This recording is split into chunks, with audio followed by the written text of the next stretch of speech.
Olá, meu querido amigo, minha querida amiga. Que alegria e que responsabilidade estarmos juntos hoje. Alcançamos o dia 93. Estamos a uma semana de completar a marca histórica de 100 dias. Sinta o peso da sua jornada. Você não está somente lendo um livro, está permitindo que a história da salvação molde a sua própria história.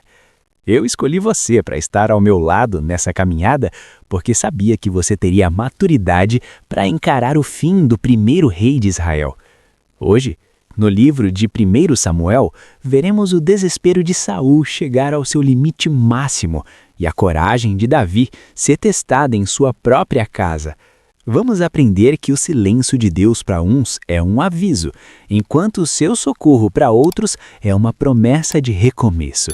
É um dia para refletirmos sobre as escolhas que fazemos quando estamos sob pressão. Prepare o seu coração para os capítulos 28, 29, 30 e 31 de 1 Samuel. Vamos encerrar este livro com o coração atento às lições que a queda de um e o levante de outro nos deixam. Sinta a satisfação de concluir mais uma etapa. E vamos para a leitura de hoje. Vamos começar. Capítulo 28. Saul e a médium de Endor. Naqueles dias, os filisteus reuniram suas tropas para lutar contra Israel. Aquis disse a Davi: "Saiba que você e seus soldados me acompanharão no exército." Disse Davi a Aquis: "Então tu saberás o que teu servo é capaz de fazer." Aquis respondeu-lhe: "Muito bem. Eu o colocarei como minha guarda pessoal permanente." Samuel já havia morrido, e todo Israel o havia prenteado e sepultado em Ramá, sua cidade natal. Saul havia expulsado do país os médiuns e os que consultavam os espíritos.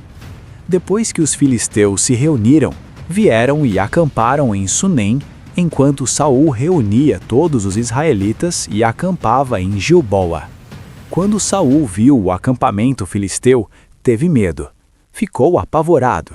Ele consultou o Senhor, mas este não lhe respondeu, nem por sonhos, nem por Urim, nem por profetas.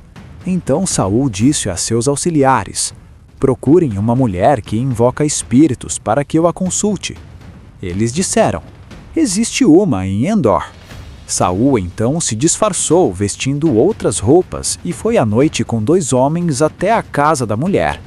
Ele disse a ela: "Invoque um espírito para mim, fazendo subir aquele cujo nome eu disser."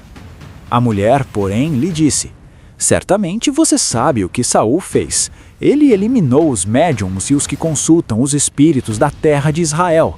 Por que você está preparando uma armadilha contra mim que me levará à morte?"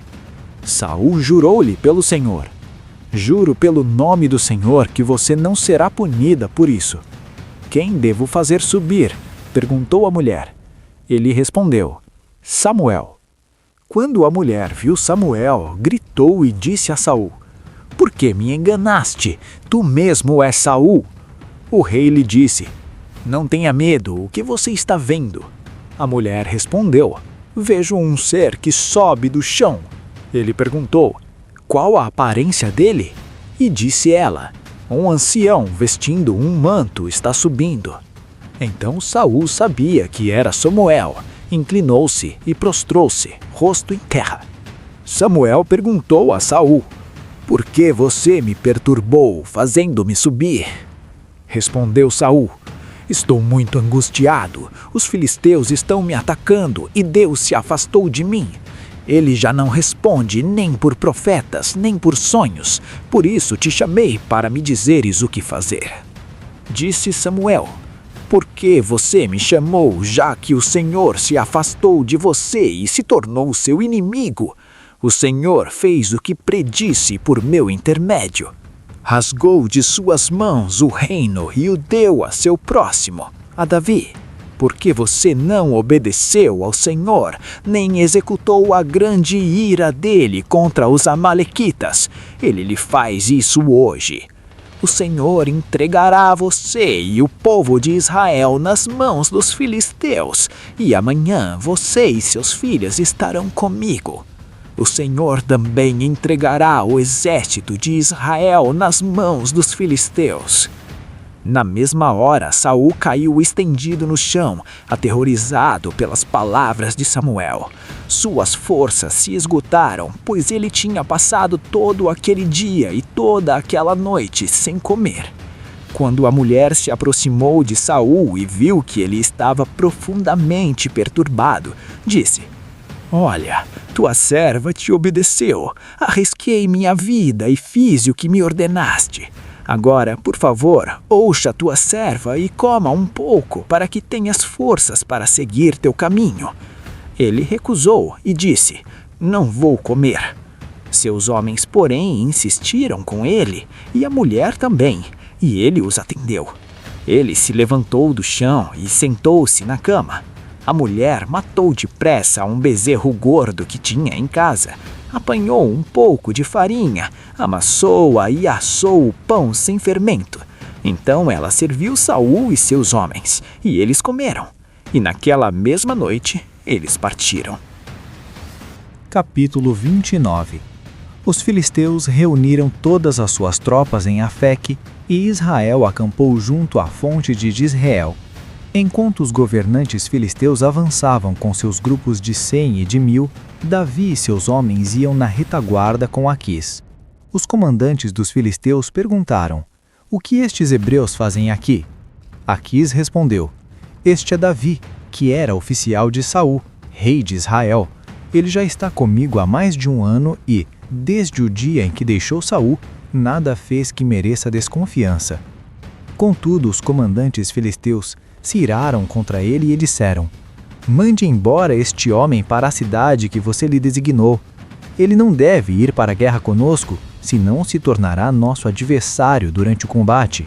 Qual seria a melhor maneira de recuperar a boa vontade de seu senhor, senão à custa da cabeça de nossos homens? Não é ele o Davi de quem cantavam em suas danças? Saul abateu seus milhares e Davi suas dezenas de milhares." Então Aquis chamou Davi e lhe disse: "Juro pelo nome do Senhor que você tem sido leal e ficaria contente em tê-lo servindo comigo no exército. Desde o dia em que você veio a mim, nunca desconfiei de você, mas os governantes não o aprovam. Agora volte e vá em paz, não faça nada que desagrade os governantes filisteus." Davi perguntou: "O que foi que eu fiz? O que descobriste contra teu servo desde o dia em que cheguei?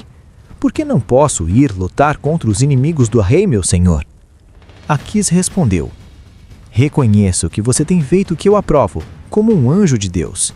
Os governantes filisteus, no entanto, dizem que você não deve ir à batalha conosco. Agora levante-se bem cedo, junto com os servos de seu senhor, que vieram com você, e partam de manhã, assim que clarear o dia." Então Davi e seus soldados levantaram-se de madrugada para voltar à terra dos filisteus, e os filisteus foram para Jizreel. Capítulo 30. Davi derrota os amalequitas. Quando Davi e seus soldados chegaram a Ziclag, no terceiro dia, os amalequitas tinham atacado o Neguebe e incendiado a cidade de Ziclag. Levaram como prisioneiros todos os que lá estavam, as mulheres, os jovens e os idosos. A ninguém mataram, mas os levaram consigo quando prosseguiram seu caminho. Ao chegarem a Ziclag, Davi e seus soldados encontraram a cidade destruída pelo fogo e viram que suas mulheres, seus filhos e suas filhas tinham sido levados como prisioneiros. Então, Davi e seus soldados choraram em alta voz até não terem mais forças. As 2 mulheres de Davi também tinham sido levadas, Ainoã de Jizreel e Abigail de Carmelo, a que fora mulher de Nabal. Davi ficou profundamente angustiado, pois os homens falavam em apedrejá-lo. Todos estavam amargurados por causa de seus filhos e de suas filhas. Davi, porém, fortaleceu-se no Senhor, o seu Deus. Então Davi disse ao sacerdote Abiatar, filho de Aimeleque: "Traga-me o colete sacerdotal." Abiatar o trouxe a Davi, e ele perguntou ao Senhor: "Devo perseguir esse bando de invasores? Irei alcançá-los?" E o Senhor respondeu: "Persiga-os, é certo que você os alcançará e conseguirá libertar os prisioneiros." Davi e os 600 homens que estavam com ele foram ao ribeiro de Besor, onde ficaram alguns, pois 200 deles estavam exaustos demais para atravessar o ribeiro. Todavia, Davi e 400 homens continuaram a perseguição. Encontraram um egípcio no campo e o trouxeram a Davi. Deram-lhe água e comida, um pedaço de bolo de figos prensados e 2 bolos de uvas passas. Ele comeu e recobrou as forças, pois tinha ficado 3 dias e 3 noites sem comer e sem beber. Davi lhe perguntou: "A quem você pertence e de onde vem?" Ele respondeu: "Sou um jovem egípcio, servo de um amalequita. Meu senhor me abandonou quando fiquei doente há 3 dias. Nós atacamos o Negueb dos Queretitas, o território que pertence a Judá, e o Negueb de Caleb, e incendiamos a cidade de Ziclag." Davi lhe perguntou: "Você pode me levar até esse bando de invasores?" Ele respondeu: "Jura diante de Deus que não me matarás nem me entregarás nas mãos de meu senhor, e te levarei até eles." Quando ele levou Davi até lá, os amalequitas estavam espalhados pela região, comendo, bebendo e festejando os muitos bens que haviam tomado da terra dos filisteus e de Judá. Davi os atacou no dia seguinte, desde o amanhecer até a tarde, e nenhum deles escapou, com exceção de 400 jovens que montaram em camelos e fugiram. Davi recuperou tudo que os amalequitas tinham levado, incluindo suas 2 mulheres. Nada faltou, nem jovens, nem velhos, nem filhos, nem filhas, nem bens, nem nenhuma outra coisa que fora levada. Davi recuperou tudo, e tomou também todos os rebanhos dos amalequitas, e seus soldados os conduziram à frente dos outros animais, dizendo: "Estes são os despojos de Davi." Então Davi foi até os 200 homens que estavam exaustos demais para segui-lo e tinham ficado no ribeiro de Besor. Eles saíram para receber Davi e os que estavam com ele. Ao se aproximar com seus soldados, Davi os saudou. Mas todos os elementos maus e vádios que tinham ido com Davi disseram: "Uma vez que não saíram conosco, não repartiremos com eles os bens que recuperamos. No entanto, cada um poderá pegar sua mulher e seus filhos e partir." Davi respondeu: "Não, meus irmãos, não façam isso com o que o Senhor nos deu. Ele nos protegeu e entregou em nossas mãos os bandidos que vieram contra nós. Quem concordará com o que vocês estão dizendo? A parte de quem ficou com a bagagem será a mesma de quem for à batalha. Todos receberão partes iguais."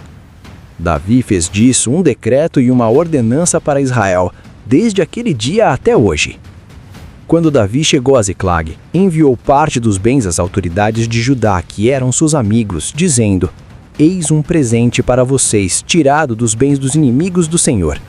Ele enviou este presente às autoridades de Betel, de Ramote do Negueb, de Jatir, de Aroer, de Sifimote, de Estemoa, de Racal, das cidades dos Jeramelitas, de Ormá, de Coraçã, de Atasse, de Hebron e de todos os lugares onde Davi e seus soldados tinham passado.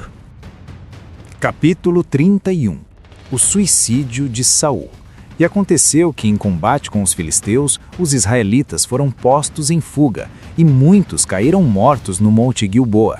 Os filisteus perseguiram Saul e seus filhos, e mataram Jonatas, Abinadab e Malquissua, filhos de Saul. O combate foi se tornando cada vez mais violento em torno de Saul, até que os flecheiros o alcançaram e o feriram gravemente. Então Saul ordenou ao seu escudeiro: "Tire sua espada e mate-me com ela. Senão sofrerei a vergonha de cair nas mãos desses incircuncisos." Mas seu escudeiro estava apavorado e não quis fazê-lo. Saul então pegou sua própria espada e jogou-se sobre ela. Quando o escudeiro viu que Saul estava morto, jogou-se também sobre sua espada e morreu com ele. Assim foi que Saul, seus 3 filhos, seu escudeiro e todos os seus soldados morreram naquele dia. Quando os israelitas que habitavam do outro lado do vale e a leste do Jordão viram que o exército tinha fugido e Saul e seus filhos estavam mortos, fugiram, abandonando suas cidades. Depois os filisteus foram ocupá-las. No dia seguinte, quando os filisteus foram saquear os mortos, encontraram Saul e seus 3 filhos caídos no monte Gilboa. Cortaram a cabeça de Saul, pegaram suas armas e enviaram mensageiros por toda a terra dos filisteus para proclamarem a notícia em seus templos de seus ídolos e entre seu povo. Expuseram as armas de Saul no templo de Astarote e penduraram seu corpo no muro de Bet-Sean. Quando os habitantes de Jabes de Gileade ficaram sabendo o que os filisteus tinham feito com Saul, os mais corajosos dentre eles foram durante a noite a Bet-sean. Baixaram os corpos de Saul e de seus filhos do muro de Bet-sean e os levaram para Jabes, onde os queimaram. Depois enterraram seus ossos debaixo de uma tamagueira em Jabes e jejuaram durante 7 dias. Que leitura impactante e cheia de ensinamentos fizemos hoje no nosso dia 93. Encerramos o primeiro livro de Samuel com um desfecho que ecoa por gerações. No capítulo 28, vimos o desespero de Saul, que, sem resposta de Deus, recorreu a uma feiticeira em Endor, um ato final de rebeldia que selou o seu destino. Enquanto isso, nos capítulos 29 e 30, acompanhamos Davi em um momento crítico.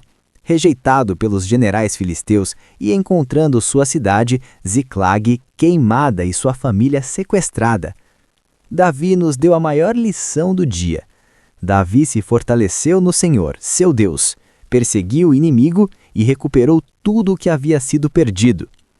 Finalmente, no capítulo 31, chegamos ao trágico fim de Saul no Monte Gilboa, ferido em batalha e vendo seus filhos, incluindo o nobre Jonatas, morrerem, Saul tirou a própria vida. É o encerramento melancólico que mostra que a unção sem obediência não sustenta o trono. O livro termina com o reconhecimento da valentia dos homens de Jabes de Gileade, que resgataram o corpo do rei, honrando aquele que um dia o salvou. Sinta a satisfação de ter vencido o dia 93 e concluído 1 Samuel. Você está aprendendo que mesmo quando tudo ao seu redor parece cinzas, você pode se fortalecer em Deus e recuperar o que é seu. E olha, para que mais pessoas aprendam a encontrar força no Senhor nos dias de crise, a sua inscrição e a sua curtida são as ferramentas que usamos para avançar. Se você decide hoje se fortalecer no Senhor, deixe seu joinha agora e se inscreva. Sou muito grato por sua fidelidade. Amanhã o nosso encontro continua, iniciando o livro de 2 Samuel, com o lamento de Davi e o início de um novo reinado. 365 dias para uma nova vida, um capítulo por vez, uma transformação para sempre. Que Deus te abençoe grandemente e até amanhã.